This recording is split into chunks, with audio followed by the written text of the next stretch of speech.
Thank you. So the reason why I look like Madonna today is because, not because there are speakers in here, but because we're recording this. So that's always fun. Okay. Let's see if we can. Hey, works. Perfect. Thanks for coming and listening to me.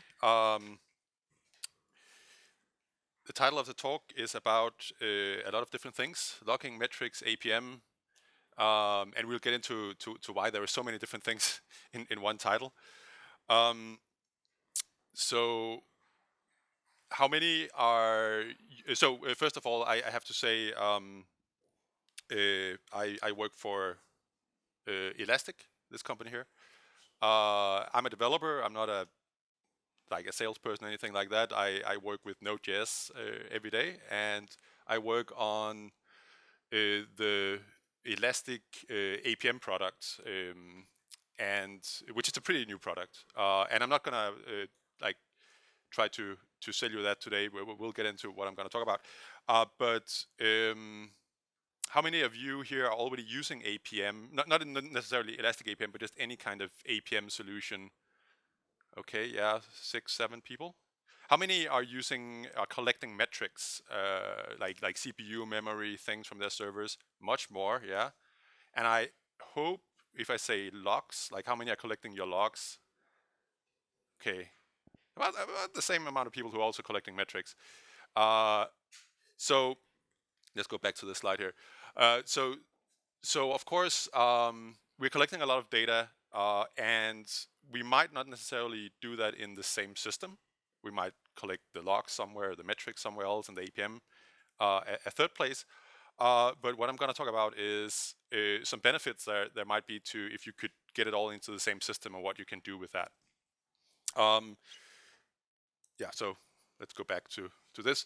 I put my Twitter there, so you can tweet me. Also, try to put it on all slides. So if you have any questions later, if you don't get a chance to talk to me later, you can always tweet at me, and I'll be happy to answer any questions as best as I can. So, what is the benefits of getting all these different kinds of data into the same stack? So one thing is that it allows you to, this is pretty obviously, make unified dashboards. How many of you are using some kind of dashboard thing? How many are using Kibana? Oh, perfect, good. I like that. So of course it gives you the ability to make unified dashboards. But it also gives you the ability to make unified alerting. So you can make alerting based on if this happens in our logs and the CPU also goes up like this. So your alerts can become a little bit more intelligent, and not only intelligent, you can also you only need to configure it once, like who is on call currently, right? Instead of having different systems where you get alerts from different systems, you can get alerts from one system and you configure it once. So that's another good benefit of having it all in the same system. Another big benefit is if we get into machine learning. Of course, that machine learning data that we train on time series data can start to see correlations between the metrics we collect, like requests per second or CPU or memory usage, and what happens, if, for example, inside our APM data, and start to actually see some correlations that we couldn't see before if we had them all separately. And we can train our algorithms on that bigger data set. So that's of course a very good benefit as well. Of course, there's also operational gains. So you as a DevOps person or just a regular developers who are on call, you don't have to learn 2 or 3 different systems. You have to learn just one system, and that saves a lot of mental energy. Of course, if you are the person who have to pay for the system, it's also nice you only have to pay one bill. Or maybe if you can get one open source system, then you don't have to pay any bill. So that's even better. So there's also some operational benefits, of course. So enough about all that. I think a lot of this is pretty self-explanatory. So I want to tell you a little bit about using the Elastic Stack for logs. So to many people, it might come as a surprise that Elasticsearch was not originally meant to be a place where you put logs. A lot of people put logs in Elasticsearch today. But that was actually not the so Shai, who was the developer who made Elasticsearch, originally as open source projects, and then later build a company on top of that open source project. He didn't build it to ingest logs and search in logs, but it turned out suddenly a lot of users were using it for that. So logs is primarily a text-based thing. You print something in your program to a log file, and there's a line. But there's a lot of metadata in there that we can extract, right? There is like a timestamp, and there is a HTTP status code and other things. But it's in essence it's text-based, right? And when we saw that Elasticsearch was being used for this, we thought, well, why not just jump on that and actually try to make it easier? So instead of everybody have to reinvent the wheel and write their own grok parsers for this and figure out how to extract the data, so we made a lot of modules, both to make some dashboards that could understand different kinds of logs, obviously, but also ingest different kinds of logs. So today we have different infrastructure modules for ingesting logs from Linux or Windows events or containers and different kinds of applications like MySQL or Apache. And it makes it a lot easier to, of course, ingest your logs. I guess all of you, or most of you, use some of these and know about this already. So I'll go quickly over this. And yeah, so we have these we have default dashboards that we ship with now that can visualize your logging data. All good. So I don't have to convince you, I think, that logs is nice to work with in this way. But a lot of people, when we talk about that, oh, you can also use Elastic for metrics, they're like, is that really true? Because I mean, it's like text, metrics is numbers. That's like that's not the same thing. Is it really that good? So you're right. Logs, that's all text, and metrics is primarily numbers, right? CPU, memory, all that stuff. There's a few like tags you can call it. You put on it, so you have like server 1, container X, region B, etc. But it's like the core thing of metrics are the numbers, right? So a lot of people don't know that Elasticsearch is actually, the Elastic Stack is actually really good today. This wasn't the fact some time ago, but today it's actually really good for numbers and metrics. So how can you use Elasticsearch as a metric store? So let's go back and look at how it started. So it started, as I said, as a search engine for basically an inverted index. An inverted index, we all know what an inverted index is. If we look up in a book, I took a picture of this book at home I had, and you can go in, and if you want to know about double buffering, you can look up on page 13 and 177, and you can read about double buffering. That's basically an inverted index, and that's what Elasticsearch is doing behind the scenes. So if you index 3 different documents in Elasticsearch, winter is coming, ours is the Fury, and the choice is yours. It will split up the words, this is of course a little bit simplified, but it will split up the words, count the frequency, and make references to which documents these different words can be found in. So if people search for winter, well, we know we have to look in document number 1. That's where winter is specified, right? So that's how Elasticsearch started, and it's really good at that. But Lucene, which is basically the engine that drives Elasticsearch, also had support for a columnar store, a little bit more like you may think about like a normal relational SQL database. So we actually exposed that as well and thought, okay, maybe we can allow people to give a little bit more structure to the data. And at the same time as we did that, we also realized that a lot of people wanted to put numbers in here, and actually we're using it for numbers. So in 2014, we added an aggregation framework on top of Elasticsearch, so you could start to use these numbers for something, calculate minimums, maximums, averages, stuff like that. So that, of course, made it a little bit more powerful. And then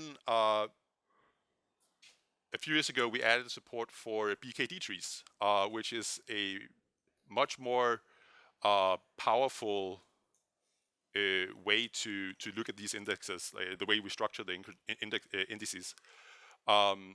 So the reason why we added this was because a lot of people use Elastic and Kibana for geodata, so latitude, longitude. That's two numbers you have, and then you have a point on a map, right?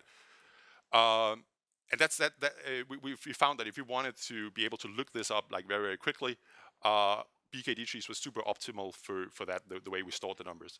But then we made a benchmark and realized, actually, even if you have one-dimensional numbers, just like CPU percentage, for example, it sped up the querying time tremendously.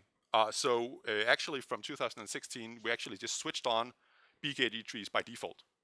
So if you use any kind of number like a date or whatever have you, it's actually backed by these BKD trees, and it sped it up dramatically. So that was also a big surprise to us, but BKD trees are amazing. We also added support for sparse data. So especially when you have this columnar store, you might not all your documents might have like each column, like have data for each column, and it used to be that would still take up space. So if you had a column that just one document in your database had a column had data in this column, you need to reserve the space for all the other documents, even though they didn't have that specific field. But with sparse data, we can now collapse that, and it reduced. I think it was a metric beat reduced the storage capacity, the storage needs in metric beat for like 40% or something like that, if I recall correctly. So as you can see, we've added a few things over the years. And then finally, in last year, we added rollups, and rollups is really nice when you have metrics data that is, or any time series data, and you don't necessarily care a year from now what was the CPU percentage in that specific second on that specific node. You just want to know what was the average within maybe 10 minutes or an hour or something like that. So rollups allow you to have, if you look at maybe the last 7 days, you have the exact measurements that you took, but the further you get back in time, the less fine-grained the measurements become. But we still keep information about how many counts of data did we actually collect, so we can still do averages and stuff like that, but we just group these measurements together, and that's also reduced storage significantly. So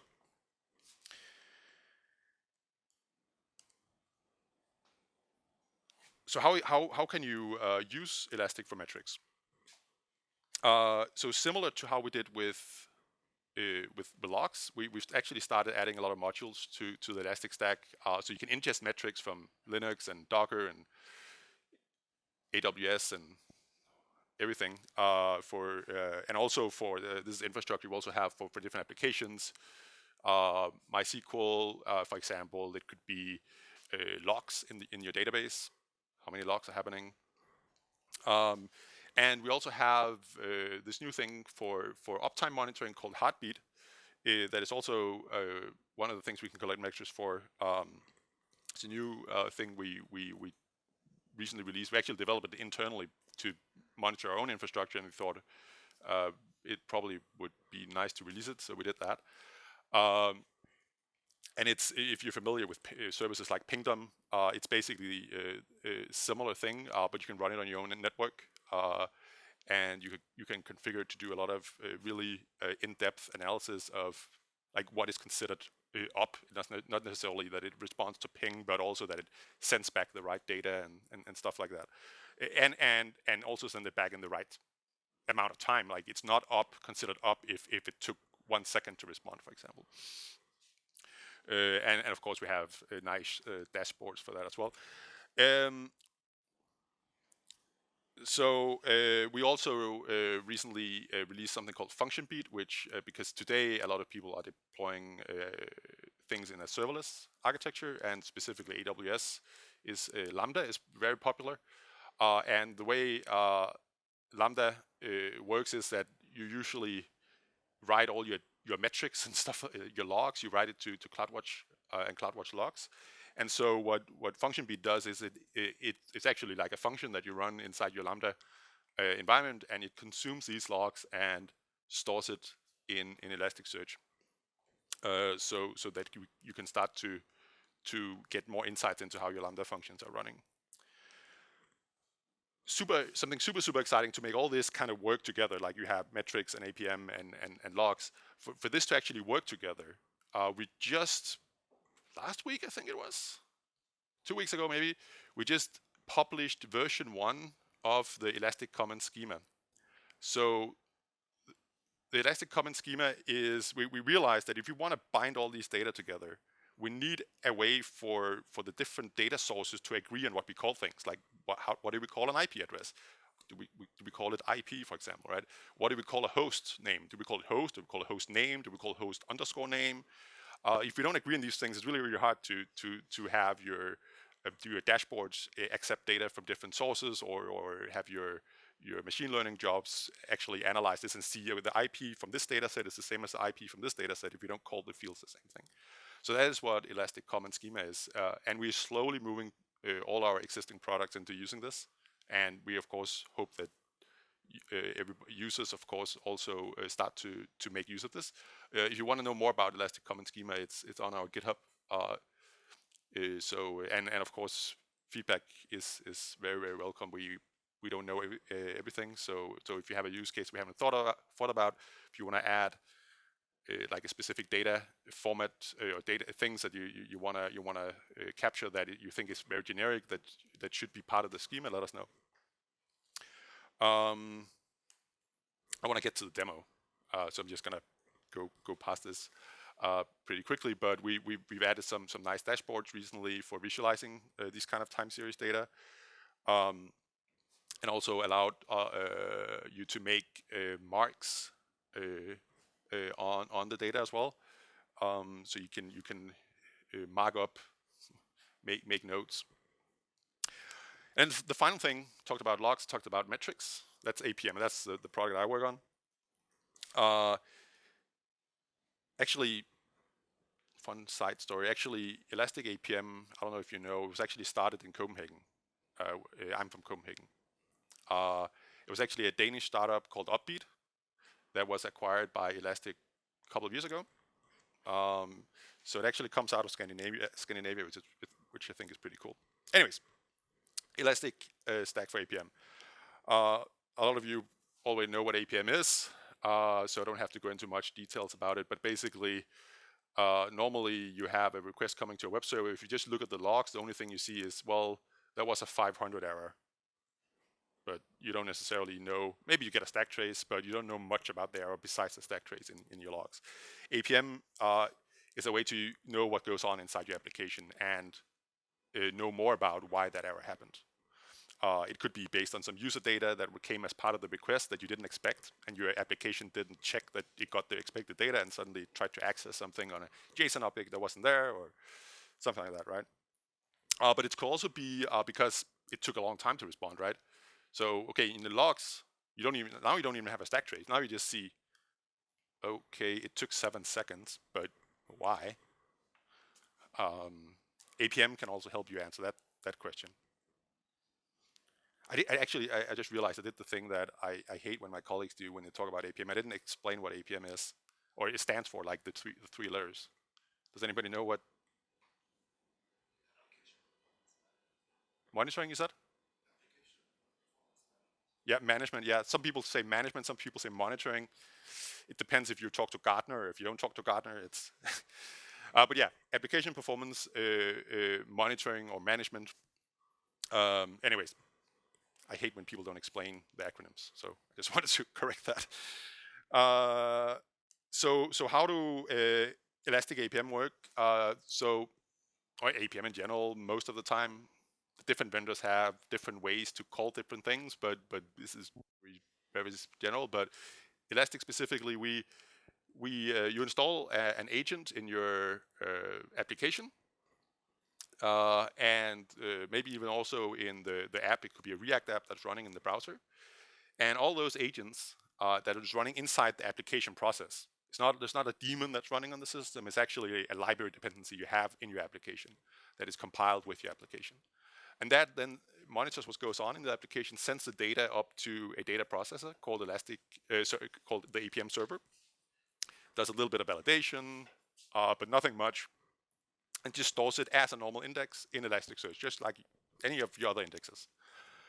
And then, of course, you can view the data in Kibana UI. We have a special UI that is tailored to viewing APM data. You can, of course, make your own dashboards and view data in the Discover tab in Kibana if you want to, but there's also a specific UI for it. Yeah, we currently support Python, Node, Ruby, front-end monitoring, JavaScript with real user monitoring, ROM, Java, Go, .NET is in development. That's how it looks. We're going to get into that. Already said it was just another index. And so the way that we kind of measure things or look at things is that we have an HTTP request coming in, and then we say that's a transaction. And during that HTTP request, things can happen, like database query or calls to like an external service, and those are measured as what we call spans. But obviously, this is nice for a monolithic application. But if you have a distributed my microservice architecture setup, you want to kind of trace an incoming request from your client all the way through all your microservices. That's called distributed tracing. So we can actually see that, okay, an HTTP request was made from this application over to another application. We track that and into a third application, and then finally a result came back, and we have a whole trace. So that's kind of like how we build up. So we can actually see the trace going over 3 different microservices here and getting back to the user. Yeah, so and we support what's called open tracing as well. So if you know about open tracing, we can tick that box also. So this is what I wanted. This is the slide I wanted to get to. Yeah.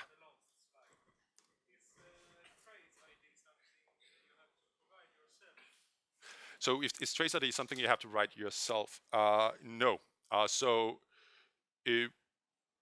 we actually haven't really advertised this yet, but originally when we made it, we just generated a random trace ID. So the first service in the list here, the first service that sees that's something that a request comes in, says, oh, I'm the first one in line. I'll generate a trace ID. It's just a random number. It's a 128-bit number, so it's considered to be globally unique. And then it will actually pass that on to the other services. It will pass it on to the other services if it's an HTTP request. So it will just add a header to the HTTP request. If it's not an HTTP request, let's say you go for a message queue or something like that, we have an API that allows you to add that as metadata to the message, to the job in the queue, and then on the other side, you of course have to take that out and initialize the next transaction with that parent, so to speak.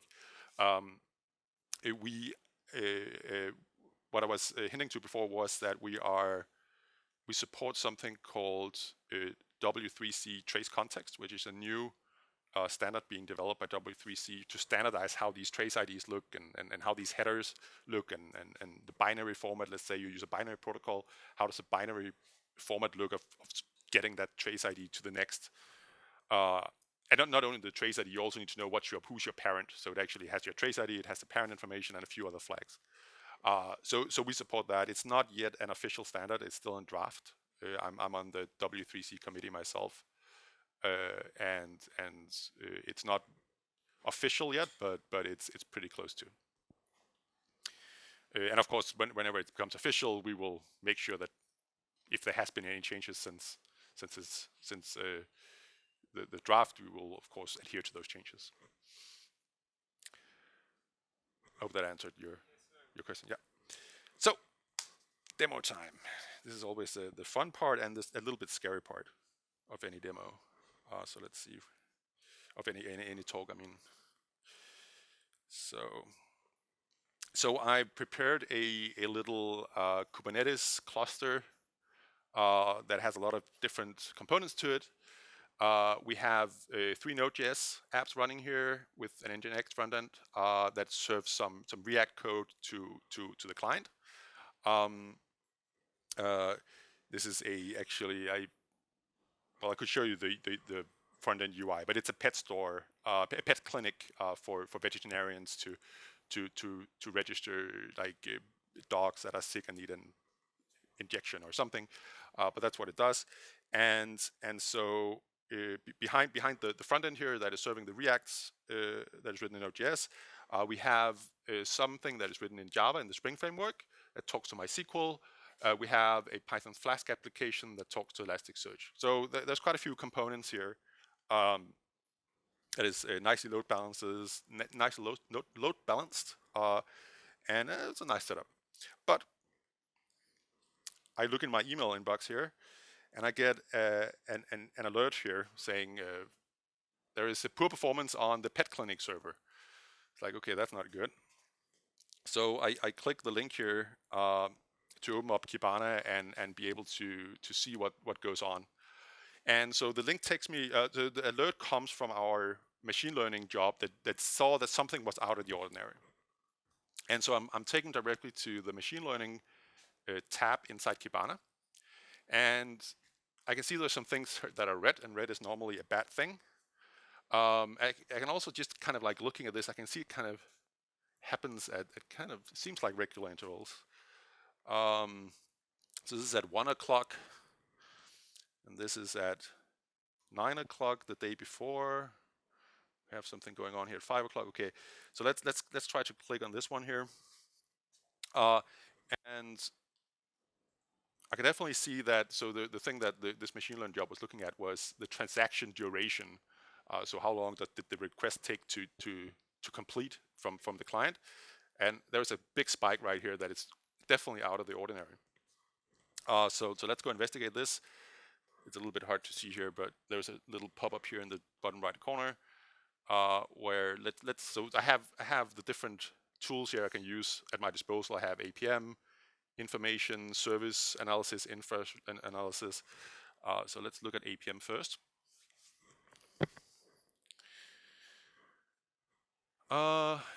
And I see the same spike here. So okay, so there is so this is the response time. So there's a response time.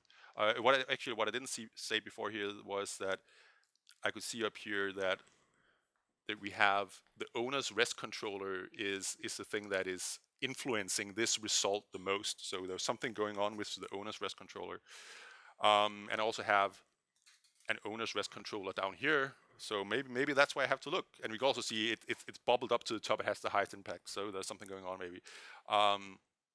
So let's try to zoom into this, see if we can see anything weird. It could of course be like because of a lot of 500s. But if we look over here, there isn't really any 500s. It's most like just 200s. And there is no correlation between the spike we see in this column and there's no similar spike over in HTTP response code. So it's nothing with that.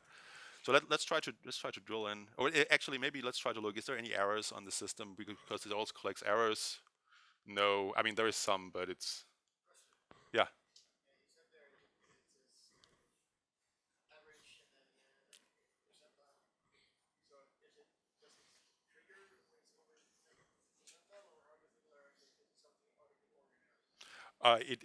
It's based on all the data. So what the agents are sending up to the system that it's collecting inside the process is just the response times. And then based on that, we calculate the 95th percentile, 98th percentile, etc. How's what, sorry? Over here, you mean? How it was flagged here? So we've configured this. This is a machine learning job that we configured to look at this in our index. So there is a transaction dot duration dot US, and it's learning kind of a little bit over time. So it's you can't just give it 20 documents and then it can't say anything basically. It has to have a little bit of data. I think by default it looks in the last 2 weeks and learns based on that. But it also goes and it can correctly identify stuff like, okay, weekends is normally a little bit slower, stuff like that. It's exactly significantly out of the ordinary. That's what we see here. What we see here is just raw data. There's no kind of magic trying to calculate. This is just, well, we just saw that the average went up, you know, and therefore also the 95th percentile went up as well. So let's look at this REST controller here.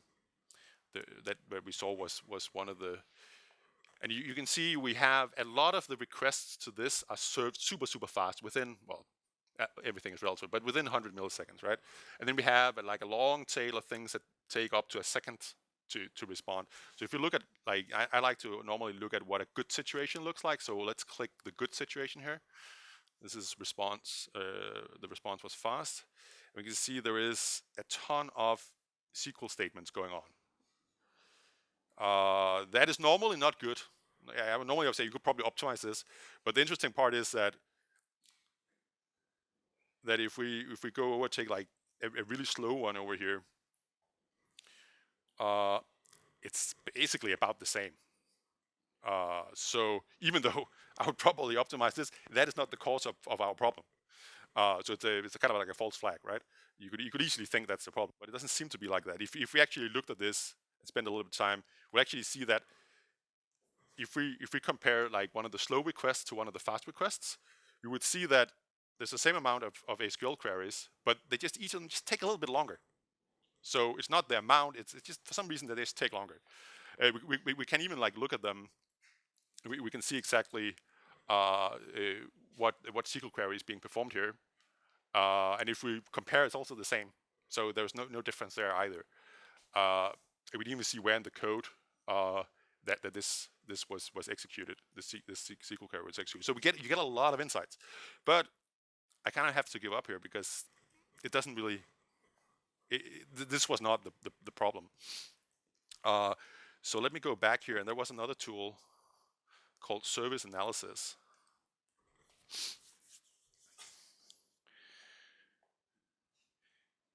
And this is a dashboard that we made, where we actually collecting some data from different data sets. Like we're taking some of the APM data that you saw before and putting into our custom dashboard here.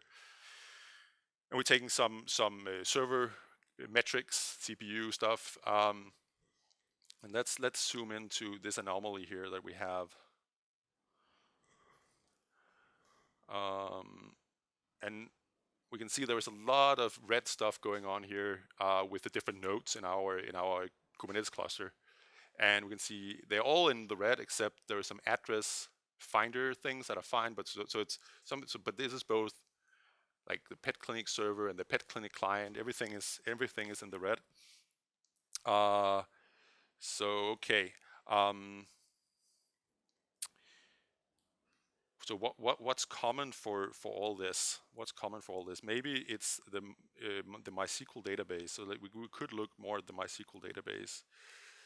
So we have a dashboard here that ships with the MySQL ingests pipeline.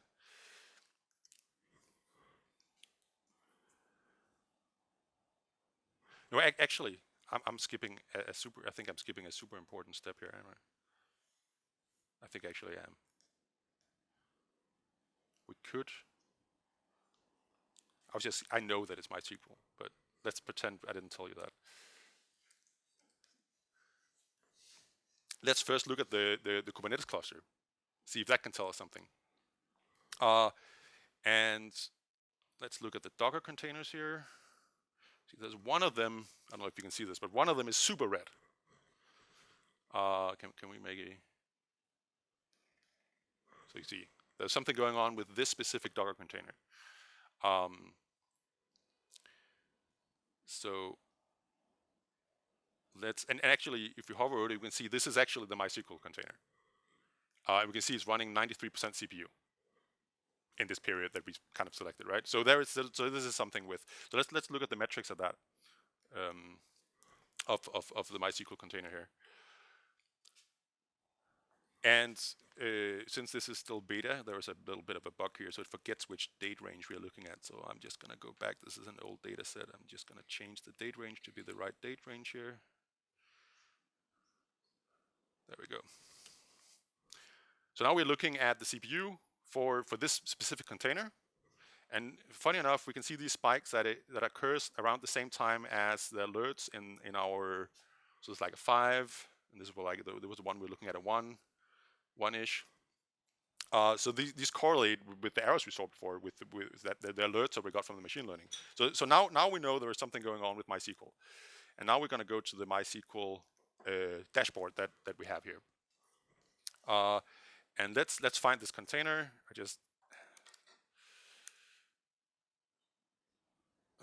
This was a pet clinic one. There we go. And we see the same spikes, right? Let's try to zoom into one of them here to investigate the spike a little bit more in detail. If we go down here, we can actually see, and this is also something we collect with FileBeat and PacketBeat. We can actually see the log times on the database, and that's like the darker blue color, and we can see the table is locked, which obviously explains why things suddenly take slower, right? We can even see the network traffic coming in and out of the container goes to 0 around the same time. So it's so busy doing things that it can't even process network traffic anymore. And when we look over here, which processes are running in this time, and we can see there's a DB backup process running. So I think we're getting close to figuring out what goes on. So let's view the logs. We can just jump directly to the logs from this. We have all the logs from the container here. Let's try to make it a little bit. Let's see. Let's look at slow log query times greater than 30 seconds. And we get, around the same time, 5 different events here, and we can see actually the query being performed. It's just selecting everything across all tables at once, and you can see it takes 120 seconds, right? So obviously that's gonna slow down something. So I think we found our culprit, and we just browsed through different things, browsed through logs. Now we looked at metrics, we looked at APM data, we looked at a lot of different things to find this. Instead of having to go to different systems, besides the little bug where I have to change the time range, actually it just remembered where I was and remembered the right system. That it remembered that what I was looking at, and we're working on making this even better, of course. But this is a kind of our view of how the future is going to be. So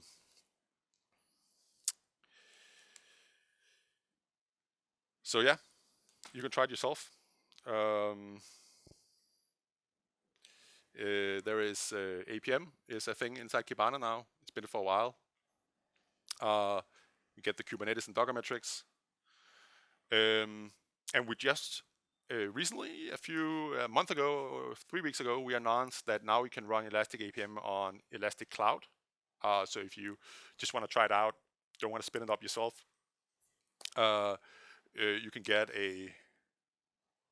I think it's like a 14-day trial on Elastic Cloud. Of course, you can run it yourself for free. It doesn't cost anything if you want to do that. But yeah, so that's what I wanted to tell you about. Thanks.